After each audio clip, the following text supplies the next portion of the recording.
அதான் ஒரே ஒரு விஷயம் தான். தயவு செய்து புரிஞ்சுக்கங்க. அண்ணனிடம் அரசியல் சார்ந்து அரசு சார்ந்த கேள்விகள் கேட்பதற்காக தான் நம்ம கூப்பிட்டுருக்கோம். பைபிளுக்கு விளக்கம் கொடுக்கிறதுக்கு பரிசுத்த வேகாமத்துக்கு விளக்கம் கொடுக்கிறதுக்கு கூப்பிடல. சரியா? அதை புரிஞ்சுக்கங்க. சரி அண்ணே வணக்கண்ணே, நான் சென்னையில இருந்து வரேன். அது இருங்க அண்ணே, சென்னையில இருந்து வரேன்.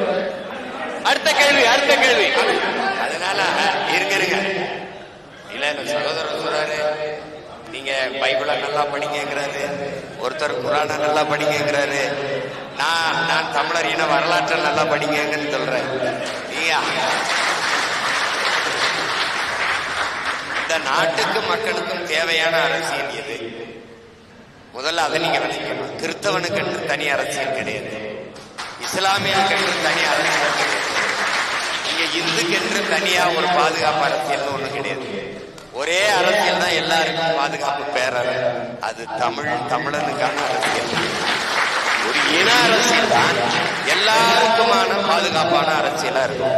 நீங்க கிறிஸ்தவத்துக்கு பாதுகாப்பு தேடும் போது, அவன் இஸ்லாத்துக்கு பாதுகாப்பு தேடும் போது, அவன் இந்துக்கு தேடும் போது, இந்த கூட்டத்தில் சாராத ஒருவன் அதிகாரத்தில் வந்துடலாம். இங்க இருக்கிற பிரச்சனை இதன் பிறப்பிலிருந்து இறப்பு வரை எல்லாத்தையும் தீர்மானிப்பது அரசா இருக்கு, அரசை தீர்மானிப்பது அரசு இயலா இருக்கு.